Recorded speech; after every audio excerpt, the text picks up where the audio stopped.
Hello guys, YouTube के Gurukul hub channel में आपका स्वागत है। और आज की इस वीडियो में मैं आपको मैथमेटिक्स की कुछ ऐसे ट्रिक्स बताऊंगा जो क्वेश्चन आप पहले बहुत ही लॉन्ग मेथड से कर पाते होंगे, और आज मैं आपको बिल्कुल ट्रिकी मेथड से सॉल्व कराऊंगा जहां आप 2 से 5 सेकंड के अंदर किसी भी क्वेश्चन को इजीली सॉल्व कर पाएंगे। ठीक है, तो ये इसी सीरीज़ की 13वीं वीडियो है, 13। इससे पहले मैंने 12 वीडियोज़ ऑलरेडी बना दी हैं और वो आप अपने इसी चैनल के प्लेलिस्ट में जाकर देख सकते हैं। ठीक है गाइस, तो स्टार्ट करते हैं आज की इस वीडियो को और वो ट्रिक्स जो मैं आज आपको इस वीडियो के ज़रिए बताऊंगा। लेकिन उससे पहले मैं चाहूँगा आप इस वीडियो को लाइक करें। आपने अभी तक हमारे चैनल को सब्सक्राइब नहीं किया है तो चैनल को सब्सक्राइब जरूर करें। तो हमारा जो क्वेश्चन है वो है कि the student in 3 classes are in the ratio 4, 6, 9। If 12 स्टूडेंट are increased in each class, the ratio changes to 7:9:12, then the total number of students in the 3 classes before the increase is। मतलब पहले जो ratio था वो था 4, 6, 9 का ratio. ठीक है, अब 4, 6, 9 का रेशियो है, यानी कि हम इसको मान लेते हैं 4x, 6x, 9x। तो रेशियो हो जाता है हमारा 4x, 6x और 9x। और जब इसमें हम प्लस करते हैं, कितना प्लस करेंगे, सबसे पहले आप इन सबको प्लस कर लीजिए। प्लस करने के बाद आपको करना क्या है, प्रत्येक कक्षा में 12 छात्र शामिल किया जाए, यानी कि 4x, 6x और 9x। और 12 छात्र प्रत्येक क्लास में अगर शामिल करेंगे तो यानी कि कितना हो जाएगा, टोटल 36। और इस टोटल वैल्यू को बराबर रख देंगे हम किसके बराबर, 7, 9 और 12। अब 7x, 9x और 12x इन सबको भी आप प्लस कर लीजिए। समझ रहे हो आप, 7, 9 और 12, 12 और 9 21 और 7 28, सॉरी 12 और 9 21 और 7 28x बिल्कुल। और ये हो जाता है 19x ऊपर। तो 19x प्लस 36 और बराबर हो जाता है 28x के।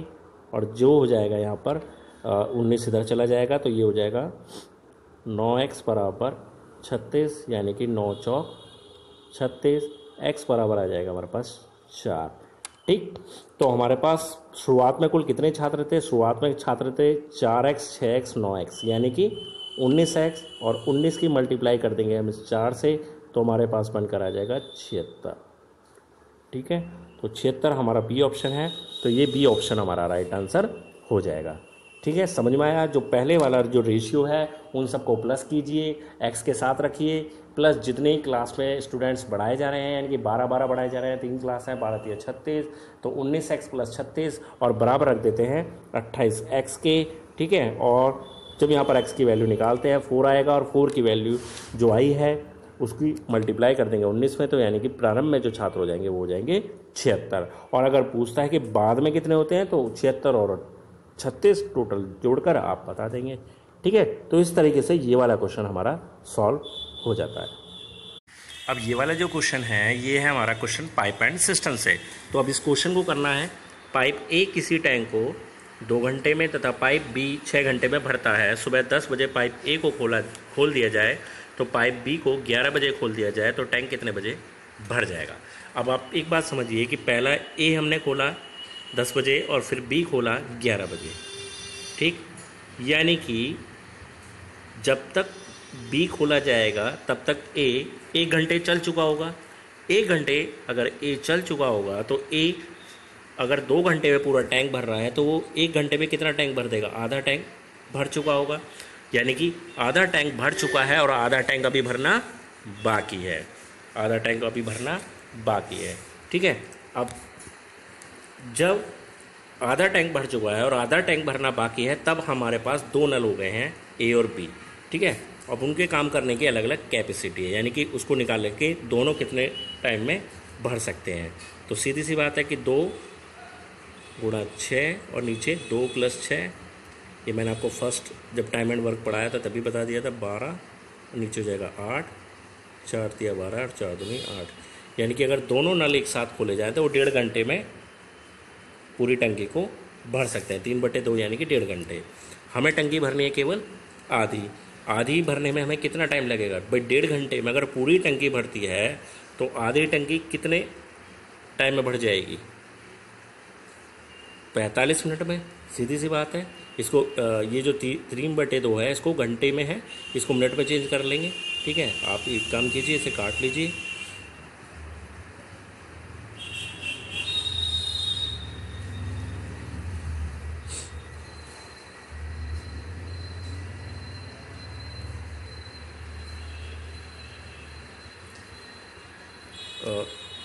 तो ये हो गया 90 मिनट। अब 90 मिनट में यानी कि पूरी भर रही है, तो आधी टंकी कितने टाइम में भरेगी? यानी कि 45 मिनट। ठीक है, ठीक है, समझ में आया ना? क्योंकि ए 2 घंटे में भर रहा है और बी 6 घंटे में, तो हमने टोटल निकाला कि टोटल कितना टाइम, यानी कि 1.5 घंटे, और 1.5 घंटे किसके बराबर है? 90 मिनट के। और तो आधी टंकी कितने समय में भरेगी? यानी कि 45 मिनट में। और 11 बजे जब सेकेंड वाला पंप चलाया गया है, ठीक है, ठीक उसके 45 मिनट बाद यानी कि 11:45 पर टंकी पूरी तरह से भर जाएगी। तो हमारा सी ऑप्शन आंसर हो जाएगा। समझ में आया? तो इसका आंसर होगा 11:45 मिनट। ठीक है, तो इस तरीके से आप इस क्वेश्चन को सॉल्व करेंगे। अब क्वेश्चन है कि किसी टंकी को भरने में साधारणतः 8 घंटे का समय लेता है, लेकिन टंकी की तली में एक छेद होने के कारण 2 घंटे का अधिक समय लगता है। यदि टंकी पूरी भरी हो तो छेद कितने समय में टंकी को खाली करेगा? तो सिंपल है, आपको केवल क्या करना है, 8 घंटे में टंकी भरने में समय लग रहा है, तो आपको रखना है 1/8 यानी कि 1 घंटे का काम। और जब छेद है तो उसे 2 घंटे फालतू लगते हैं, यानी कि 8 और 2 10 घंटे लगेंगे, और उसको उसमें से माइनस कर देंगे सिंपल। ठीक है, और सॉल्व कर देंगे। एलसीएम हो जाएगा दोनों का 40, 8 पंजे 40 और 10 चौक 40, 1/40, और जो भी वैल्यू आती है उसे हम पलट कर रख देते हैं, यानी कि 40 आवर्स इसका आंसर हो जाएगा, यानी कि हमारा डी ऑप्शन आंसर हो जाएगा। ठीक है, तो इस तरीके से आप इस क्वेश्चन को सॉल्व करेंगे। सिंपली 1 घंटे का काम निकालेंगे, 8 घंटे में कंप्लीट है, तो 1 घंटे का 1/8, और 2 घंटे फालतू लगते हैं यानी कि 10 घंटे लगते हैं, तो 1/10, और दोनों को आपस में माइनस कर देंगे, तो 40 घंटे आपका आंसर आ जाएगा। क्वेश्चन है कि 10 की पावर 100 को 5 की पावर 75 से विभाजित करने पर भागफल क्या होगा? अब देखिए, 10 की पावर 100 दिया हुआ है, तो आपको इसे क्या करना है, इसे 10 को आपको ब्रेक कर लेना है 2 गुणा 5 पे। तो यहाँ पर 2 की पावर 100 हो जाएगा, और इधर 5 की पावर भी 100, और इसको भाग किससे करना है? 5 की पावर 75 से। ठीक है, अब जब 5 की पावर 75 से आप इसे सॉल्व करेंगे, भाग करेंगे, तो ऊपर ये केवल कितनी पावर रह जाएंगी? केवल 25 रह जाएंगी। तो हमारे पास क्या बनकर आएगा? 2 की पावर 100 गुणा 5 की पावर 25। अब 2 की पावर 100 गुणा 5 की पावर 25 यहाँ पर कहीं भी ऑप्शन नहीं दिया हुआ है। तो अभी और सॉल्व करेंगे, और सॉल्व करेंगे तो क्या करेंगे, 2 की पावर 75 गुणा 2 की पावर 25। तो क्या किया हमने कि जो 2 की पावर 100 है उसे लिख दिया 2 की पावर 75 गुणा 2 की पावर 25 गुणा, और आगे 5 की पावर 25 हमें दिया हुआ है। ठीक है, तो सिंपली आपको करना क्या है, यहाँ पर 2 की पावर 75 आपको दिया है, ठीक है, गुणा, अब 2 की पावर 25 और 2 की पावर 5 की पावर 25, इनको एक साथ ले लेंगे, यानी कि 10 की पावर कितना हो जाएगा? 25। ठीक है, 2 की पावर 75 और 10 की पावर 25, ये आंसर आपका होगा। तो 2 की पावर 75 और 10 की पावर 25 आपको ऑप्शन मिल जाएगा, सी ऑप्शन आपका राइट आंसर हो जाता है। ठीक है, समझ में आया? केवल पावर्स का खेल है, और उसको सीधे सीधे तरीके से फैक्टर करेंगे। पहले 10 के 2 गुणा 5 में, फिर 5 के साथ 5 की पावर्स कट जाएंगी, फिर जो 2 होगा उसकी पावर 100 होंगी, 2 की पावर 75 और 2 की पावर 25 में अलग अलग ब्रेक करके 5 के साथ मल्टीप्लाई करके, यानी कि 10 बनाकर फिर से उसको ऑप्शन के अकॉर्डिंग सॉल्व कर दिया जाएगा। ठीक है, तो ये भी क्वेश्चन हमारा सॉल्व हो जाता है। अब ये क्वेश्चन है, बहुत ही सिंपल क्वेश्चन है। यदि n प्राकृतिक संख्या हो तो किस संख्या को n × n+1 × n+2 के रूप में लिखा जा सकता है? बिल्कुल, अब n बराबर आप 1 मान लीजिए, n बराबर 1 मान लीजिए, तो n 1 हो गया, n+1 कितना हो गया? 2 हो गया। ठीक है, और n+2 यानी कि 1+2 कितना हो गया? 3, और 3 × 2 × 1 कितना होगा? 3 दूनी 6 एकम 6, और 6 ही हमारा आंसर हो जाएगा। समझ में आया? तो इस तरीके से आप इसको सॉल्व कर सकते हैं। सिंपली आपको करना क्या है, सिंपली आपको n की एक वैल्यू माननी होगी। ठीक है, अब आप 2 भी मान सकते थे। ठीक है, अगर 2 मानते हैं तो 2 और 2 और 1 3, और 2 + 2 4, 4 × 12 दूनी 24, जो कि ऑप्शन में तो नहीं है, तो ठीक है, तो इसलिए हमने सिंपल n = 1 माना और इसको देख रहे हैं, तो वो हमारे ऑप्शन के अकॉर्डिंग भी है और एक रूल के भी अकॉर्डिंग क्वेश्चन सॉल्व हो रहा है। तो इस प्रकार से क्वेश्चन सॉल्व हो जाता है। अब ये क्वेश्चन हो जाता है हमारा अनुपात से संबंधित। क्वेश्चन है the third proportional of 12 and 18 is. मैंने आपको मध्य अनुपाती मीन प्रोपोर्शनल बता दिया था, ठीक है। तो वैसे ही ये तृतीय अनुपाती पूछा है यहाँ पर। अब इसको क्वेश्चन को करने का भी एक तरीका होता है, सिंपली आपको 12 और 18 यहाँ पर दिया हुआ है, इसके अलावा आपको कोई भी और वैल्यू भी दी जा सकती है। तो आपको करना क्या है, 12 और 12 के नीचे रखना है 18, ठीक है। और जो सेकेंड वैल्यू है उसी को यहाँ रखना है बराबर के दूसरी साइड और नीचे रख देना है x। क्या रखना है, पहली वैल्यू और नीचे सेकंड वैल्यू और बराबर के इधर सेकंड वैल्यू अपॉन x। तो इसको सॉल्व कर लीजिए। 6 दूनी 12 है, 6 3 18 और 2 से 18 9 बार में कट जाएगा और 9 और 3 की मल्टीप्लाई हो जाएगी।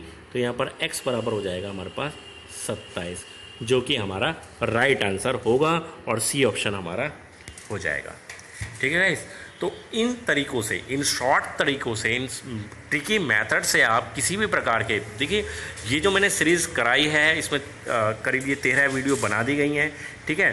तो इसमें करीब मैंने 100 के आसपास क्वेश्चन आपको ट्रिक मेथड से सॉल्व करा दिया। अभी आगे भी और भी क्वेश्चंस कराने हैं और किसी स्टूडेंट ने मेरे से पूछा था कि क्या पूरी मैथमेटिक्स ट्रिक से हो सकती है, तो बिल्कुल हो सकती है, बिल्कुल।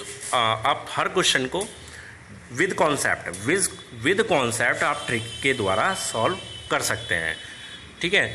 बस साथ के साथ आपको ये ज़रूरत होती है कि जब भी आप ट्रिक्स से सॉल्व करते हैं तो उन क्वेश्चंस के प्रैक्टिस ज़्यादा किया करें, क्योंकि ट्रिक्स क्या होती हैं वो बहुत ही जल्दी भूलने की संभावना रहती है। तो आप उनको थोड़ा सा प्रैक्टिस ज़्यादा करके चलें, ठीक है गाइस। तो आज की वीडियो बस इतना ही था, आपको यही कुछ क्वेश्चंस ट्रिक के द्वारा बताने थे, ठीक है। तो आपको अगर ये वीडियो अच्छी लगती है तो प्लीज़ लाइक करें, शेयर करें। आपने अभी तक हमारे चैनल को सब्सक्राइब नहीं किया है तो सब्सक्राइब करें। सब्सक्राइब करने के साथ साथ बेल आइकन को ज़रूर क्लिक करें, क्योंकि उसी से आपको हमारी लेटेस्ट न्यू वीडियो का नोटिफिकेशन मिल पाएगा। धन्यवाद।